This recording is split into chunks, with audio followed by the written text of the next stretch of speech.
dan semisalnya. Kata beliau, boleh. Kemudian mendengar azan. Ditanya, engkau dengar azan tidak? Dengar. Jawab. Kata ulama, hadis ini orang buta saja disuruh datang ke masjid, bagaimana yang tidak buta? Yang kedua, Nabi SAW pernah punya keinginan. Aku ingin menyuruh muadzin untuk iqamah, lalu aku menyuruh salah seorang dari mereka menggantikan aku jadi imam. Dan aku pergi bersama beberapa orang yang aku minta sambil membawa kayu-kayu bakar, lalu mendatangi rumah-rumah yang di sana ada laki-laki yang sehat, tidak ada uzur, yang tidak datang ke masjid untuk dibakar rumahnya. Ternyata tidak dilakukan. Kenapa? Karena kata ulama di sana ada yang uzur, ada wanita, ada anak-anak, ada orang jompo dan semisalnya, ada orang sakit. Dari hadis ini pun disebutkan itu akan keutamaan, akan dalil hukum. Ini contoh gambaran. Jadi ketika kita belajar ilmu, maka 3 perkara ini: makna istilah, dalilnya, kemudian apa yang bisa diambil ilmunya dari dalil. Dan kita mengetahui luasnya seseorang dari sisi ilmu itu ketika dia bisa mengambil banyak faedah dari dalil. Sambil contoh, Imam Syafi'i rahimahullah ta'ala pernah suatu hari berkunjung ke rumah muridnya Imam Ahmad rahimahullah ta'ala. Maka karena gurunya datang, dijamu. Ya, dijamu, dimuliakan, disiapkan kamar yang khusus. Lepas waktu Isya, belum baringkan tubuhnya, tidak memejamkan mata. Ini namanya ulama. Terbersit di kepalanya satu hadis sederhana sebenarnya. Yaitu hadis Nabi SAW pernah berjalan dengan sebagian sahabatnya, lalu mendapati ada anak balita nangis. Ternyata dia punya mainan burung hidup dan burungnya mati. Lalu beliau bertanya, "Ya Abu Umair, ma fa'alan nughair?" Wahai Abu Umair, apa yang diperbuat burungmu itu? Namanya nughair. Anak ini langsung diam, langsung menjawab, mati dia.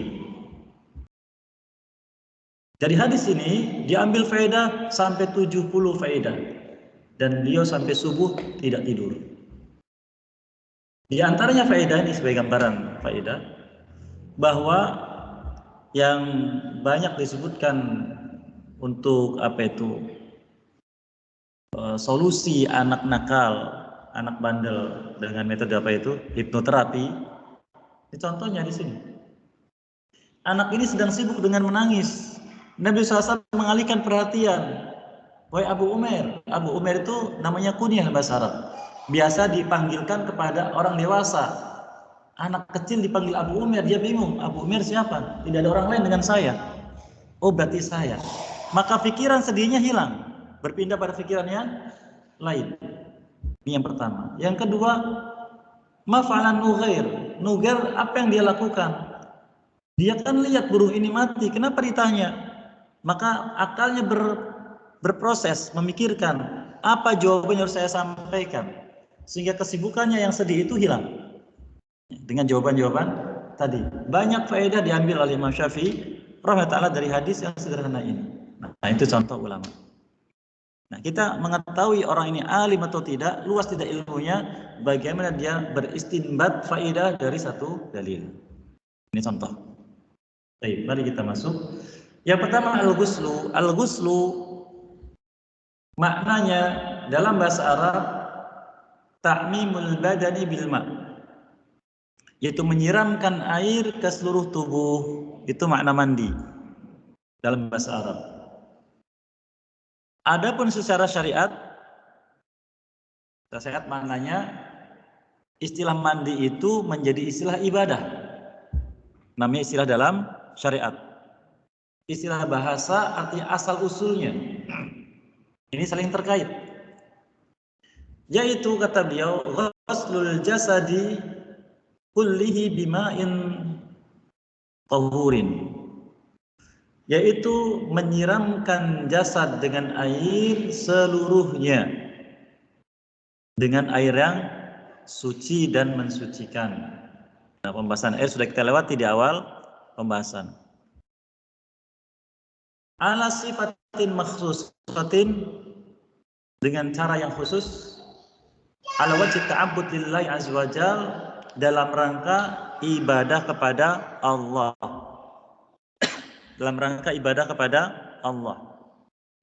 Oleh karena yang membedakan mandi umum dengan mandi ibadah adalah kalau mandi umum hanya sekedar menyiramkan air ke seluruh tubuh. Selesai. Tapi kalau mandi ibadah,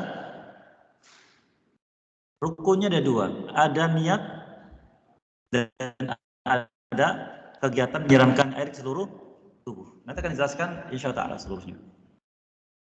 Nah, demikian.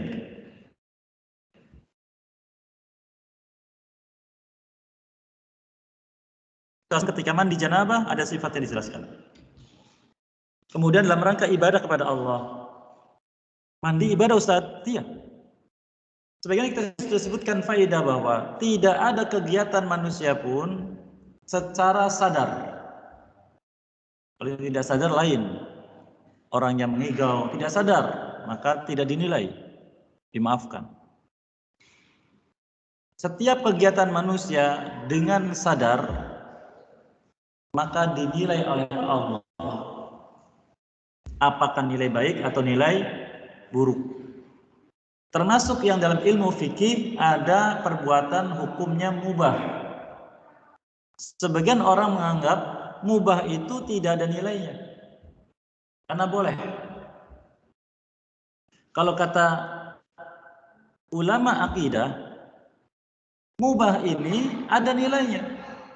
Tergantung dia lebih cenderungnya kemana? Ke yang baik atau ke yang buruk. Kalau kepada yang baik, maka nilainya kebaikan. Kalau kepada yang buruk, maka nilainya keburukan. Ini mubah. Allah firmankan di akhir surat Az-Zalzalah, "Faman ya'mal mithqala dzarratin khairan yarah, wa may ya'mal mithqala dzarratin syarran yarah." Barang siapa beramal kebaikan walau kadarnya sangat kecil, dia akan melihat. Melihat maknanya dinilai oleh Allah dan dibalasi. Demikian juga barang siapa beramal keburukan walau kadarnya paling kecil, sangat kecil, dia lihat. Melihat nilainya dan oleh karena mari kita berusaha untuk agar apa yang kita lakukan bernilai kebaikan di sisi Allah Azza wa Jalla. Dan kalau ada keburukan maka kita beristighfar dan mohon ampun kepada Allah Subhanahu wa taala. Kemudian yang kedua dalilnya apa? Mandi dikatakan ibadah. Allah berfirman di surat Al-Maidah ayat yang ke-6. Ini pun sudah kita lewati di pembahasan sebelumnya. Wa in kuntum fattaharu. Jika kalian dalam keadaan junub, maka fattaharu, bersucilah. Allah tidak katakan faghtas, mandilah. Kalau pembahasan kita tentang, nah di sini ada hikmah Allah SWT. Nah dari sini pun kita bisa mendapati bahwa ayat Quran itu benar-benar mukjizat walau dari lafaz-lafaznya.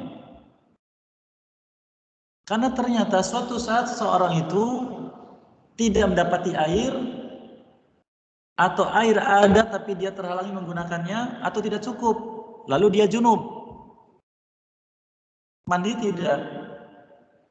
Kalau mandi airnya habis, minumnya dengan apa? Masaknya dengan apa? Subhanallah. Allah membimbing agar akal kita dipakai. Maka fattaharu, bersucilah engkau, yaitu ternyata kalau air tidak ada diganti dengan namanya tayamum. Nanti akan dibahas insyaallah. Maka katakan faru, mandilah, tidak. Sucilah. Subhanallah, ini mukjizat secara lafaz dipilih oleh Allah SWT. Wa in kuntum junuban fattaharu, jika kalian junub maka bersucilah. Apa itu junub? Junub yaitu keadaan seseorang berhadas besar. baik karena mengeluarkan air mani atau karena haid yang sudah suci bila wanita, dan karena melahirkan. Ini 3 sebab. Dalam keadaan hukumnya junub. Beliau katakan fayuhramu 'alal junubi as-shalah. Maka orang yang junub haram hukumnya salat sampai dia mandi junub. Demikian juga haram baginya tawaf, mengelilingi Ka'bah 7 kali sampai dia mandi. Karena salat dengan tawaf hukumnya sama. Nabi kita bersabda SAW, at-tawafu bil baiti salat,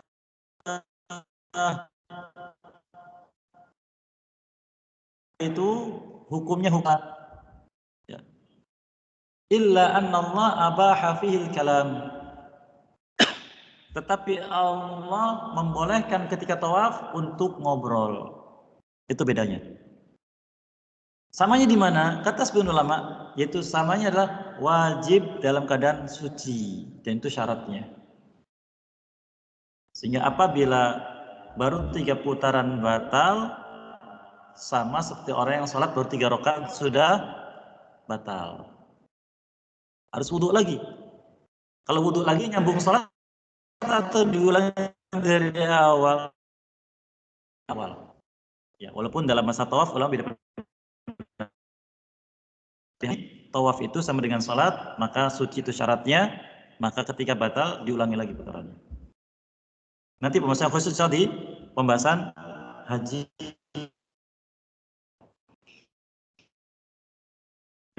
Berapa hadis yang terkait dengan itu.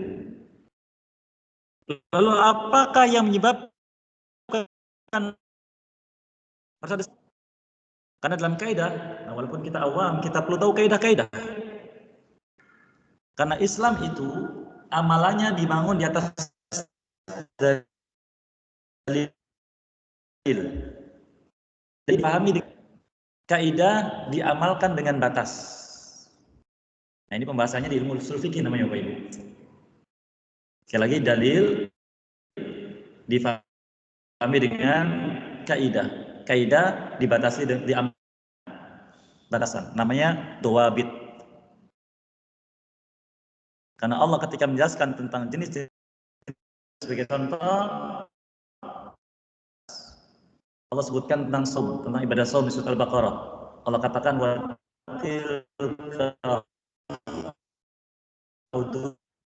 ini batas hukum Allah, jangan melampaui batasnya. Allah sebutkan tentang talak, surat Al-Baqarah juga pun demikian menyebutkan batasnya, jangan kau lampaui. Tentang masalah waris dan yang lainnya. Jadi ada batas-batasnya. Seperti dalam masalah wudhu yang kita lewati kemarin. Wudhu itu yang wajib berapa kali Bapak Ibu? Masih ingat tidak? Yang wajib satu kali.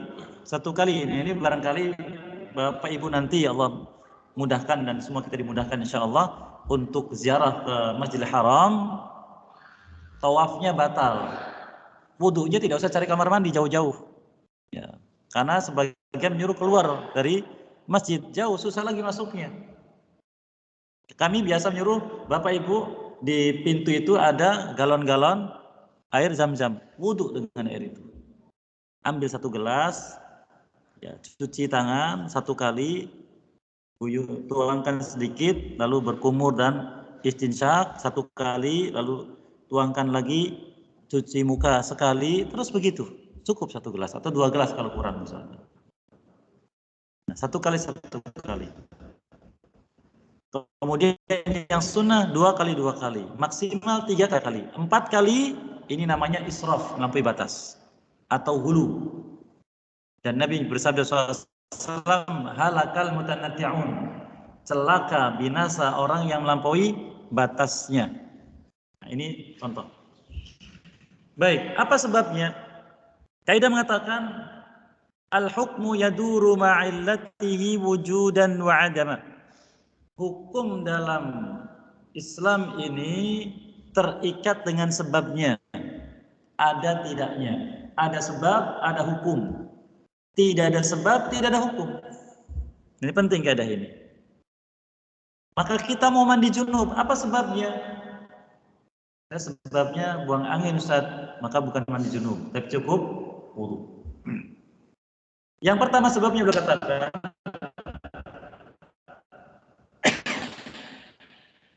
sebab ini pun diambil dari dalil. Yang pertama beliau katakan khurujul mani, seseorang mengeluarkan air mani, baik laki-laki atau perempuan, sama, masing-masingnya mengeluarkan air mani. Fil yaqdhati au fil manam, baik dalam keadaan terjaga atau dalam keadaan tidur, bangun-bangun kok basah. Baik laki-laki atau perempuan sama. Nabi bersabda SAW, innamal ma'u minal ma'. Sesungguhnya air dari air. Apa mana air dari air, Ustaz? Nah, ini bahasa mukjizatnya Nabi SAW. Kata ulama, Nabi SAW di antara mukjizatnya adalah ketika bicara dengan jawami'ul kalim. Apa itu jawami'ul kalim? Ucapannya pendek, maknanya luas. Innamal ma'u minal ma'i, air dari air. Artinya kata ulama, air mandi itu sebabnya adalah karena adanya air yang keluar dari kemaluan, yaitu mani. Jadi mandi itu sebabnya karena ada air mani didapat. Sebagian orang menganggap ini khusus laki-laki, sehingga perempuan bingung. Maka seorang sahabat perempuan bernama Sulaim, ibu dari Anas bin Malik radhiyallahu anhu, beliau seorang wanita yang berani, diutus oleh kaum wanita, tanyakan kepada Nabi SAW, di antara kami ada yang bermimpi. Mimpi apa itu? Mimpi suami istri. Maka dia datang mengatakan, ya Rasulullah, innallaha la yastahyi minal haq. Ya Rasulullah, Allah tidak malu menjelaskan kebenaran. Hal 'alal mar'ati ghuslun idza ihtal. Ya Rasulullah, mandi bila mimpi pergaulan suami istri. Mandi tidak? Nah, sekarang kembali ke kaidah tadi. Air dari air. Jawabannya gimana Bapak Ibu? Mimpi suami istri bergaul. Bangun-bangun, oh ternyata cuma mimpi. Mandi tidak? Mandi tidak? Coba tadi kaidahnya, air dari air. Lihat tempat airnya, basah tidak? Oh kering ternyata, maka tidak wajib mandi. Karena sebabnya kan air. Maka kata Nabi SAW, na'am, idza ra'atil ma', tentu wajib mandi. Bila dia melihat air, itu mendapati ada air. Nah, ini jawaban, ilmu untuk kita. Jadi walaupun mimpi berhubungan suami istri, ya seperti halnya kita sadar ketika bangun, oh masih kering, tidak wajib mandi. Ya, karena tidak ada sebabnya. Ini yang pertama. Kemudian sebab yang kedua, al-jima' wa in lam yunzil. Terjadi pergaulan suami istri dengan catatan, kata ulama, iltiqa bainal khitanain, bertemunya dua alat kelamin. Kalau bahasa ulama fikih mengatakan qad dakhala al-dalwa ilal bi'ri, ember timbanya sudah masuk ke sumur. Ngerti Pak ya? Jadi kalau ember timba sudah masuk ke sumur, maka wajib mandi. Walaupun tidak keluar, sekedar ketemu saja, maka wajib mandi. Kalau yang pertama kan apa tadi sebabnya? Keluar air kan, baik bertemu atau tidak bertemu, ini dalam mimpi.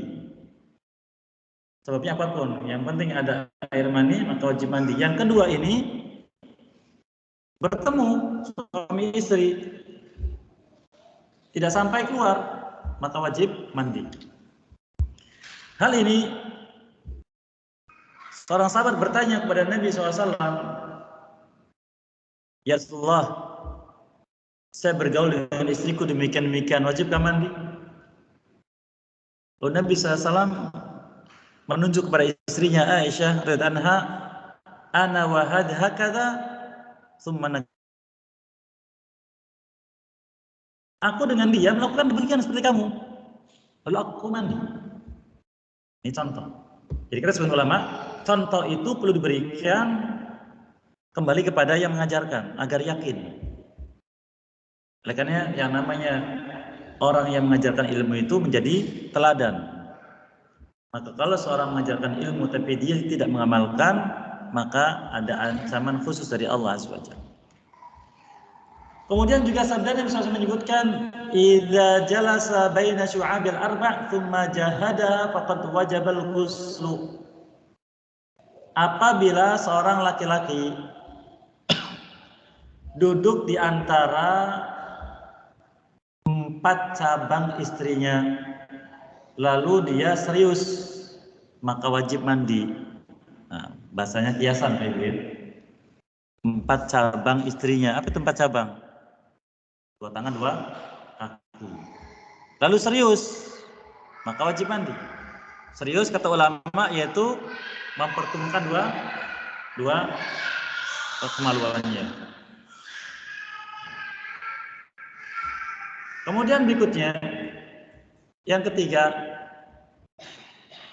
inqita'ul haid wan nifas. Ini khusus perempuan. Berhentinya masa haid dan nifas. Haid dan nifas sama-sama keluarnya darah dari jalan lahir. Hanya beda sebab. Kalau haid sebabnya sebab rutinitas. Kalau nifas sebabnya melahirkan. Lamanya pun berbeda. Namun yang perlu diketahui adalah akhir dari keduanya. Kadang tidak jauh berbeda. Akhirnya bagaimana? Ada beberapa akhir. Yang pertama dan ini umum, yaitu seorang wanita ketika mendapati di jalan lahirnya ada yang disebut dengan al-qussatul bayda. Al-qussal bayda kata sebagian ulama yaitu cairan putih seperti kapas kecil, berarti suci. Ini laki-laki juga harus tahu nih para suami ini. Ya, kami dulu waktu belajar masalah ini, Syekh kami mengatakan sudah kita tidak usah belajar bab ini karena kita laki-laki tidak mengalaminya. Canda beliau. Tapi perlu tahu kenapa. Istri kita perempuan, anak kita perempuan, orang tua kita, ibu kita perempuan, dan banyak saudara perempuan perlu tahu. Tanda yang kedua, kalau yang pertama tidak kita dapati, al-qussatul bayda tidak kita dapati. Yang kedua yaitu yabas, kering. Kering, tidak ada rasa apapun. Ya. Nah, tanda-tandanya sebelum terjadinya kering itu, darah itu sudah mulai seperti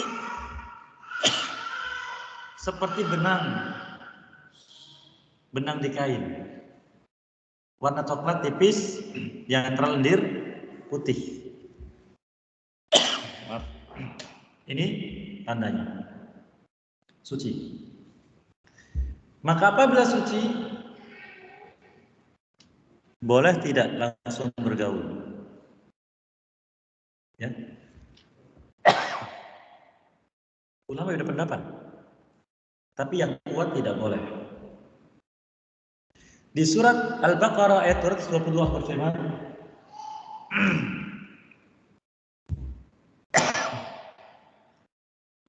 "Wala taqrabuhunna hatta yathurn." Wahai para suami, jangan kalian mendekati istri-istri kalian sampai mereka suci. Ya, sampai mereka suci. Jangan mendekati. Fa idza tatahharna fa'tuhunna. Tapi jika mereka sudah suci, ya, tatoharnya artinya sudah bersuci, maksudnya maaf. Bersuci itu apa ya? Mandi. Fa'tuhunna, datangi. Jadi kalau sudah suci, itu berhenti dari haid atau nifasnya, jangan dekati. Kalau sudah mandi, baru didatangi.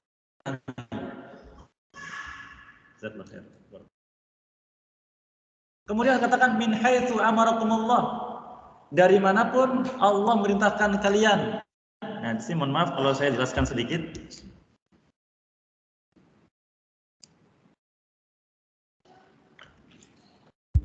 Kata Nabi SAW, datangi istri kalian mau dari manapun kalian suka. Ini mau bukan porno ya, penjelasan adab etika. Datangi dari manapun kalian suka. Mau dari depan, mau dari belakang. Tapi dari jalannya. Paham Bapak Ibu ya, jalannya ya. Kan jalannya ada dua ya. Nah, dari jalannya, bukan yang lain. Sehingga kepada istri pun tidak boleh. Kecuali dari jalannya tadi. Yang disebutkan di sini min haitsu amarakumullah, dari manapun Allah memerintahkan kalian melakukannya. Kemudian Nabi SAW menyebutkan, idza aqbatil haidatu fad'i shalah. Wahai wanita, jika datang masa haid, tinggalkan salat. Wa idza adbarat faghtasili wa shalli. Jika sudah berhenti, langsung mandi dan salatlah. Saya dapati sebagian para wanita ini santai bila sudah suci, tidak langsung mandi. Apakah boleh? Boleh. Tapi dikhawatirkan. Manusia itu makhluk pelupa. Khawatirnya dia merasa sudah suci langsung sholat. Ternyata bagaimana? Sholatnya tidak sah. Jadi langsung mandi. Karena dalam kebaikan itu perintahnya musara'ah wa musabaqah. Bersegera dan berlomba. Nah, yang sering sampai pertanyaan itu adalah ya, baik suami atau istri. Ustadz, kami tadi malam begini-begini, lalu kami tidur. Bangun-bangun, subuh sudah lewat.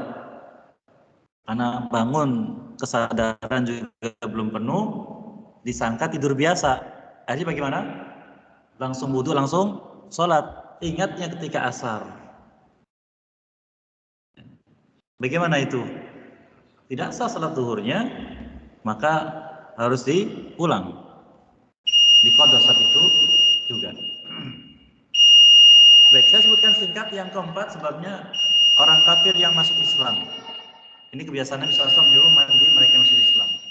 Dan yang kelima, seorang muslim yang wafat dimandikan, kecuali orang yang matinya syahid di medan pertempuran. Itulah beberapa sebab mandi dan itu akan kita jelaskan tentang cara mandi dan semisalnya. Mohon maaf tidak ada sesi dan jawab karena keterbatasan waktu. Apa yang bisa diberkahi dan mudah-mudahan bisa mengamalkannya. Apa yang keliru bisa dimaafkan dan diampuni dosa sekalian. Wa bidzalika qadir alaih. Wassallallahu Muhammadin wa ala alihi wa sahbihi ajma'in. Wa qul alhamdulillahi alamin. Subhanallah wa bihamdihi asyhadu an la ilaha illa anta astaghfiruka wa atubu ilaik. Assalamualaikum warahmatullahi wabarakatuh.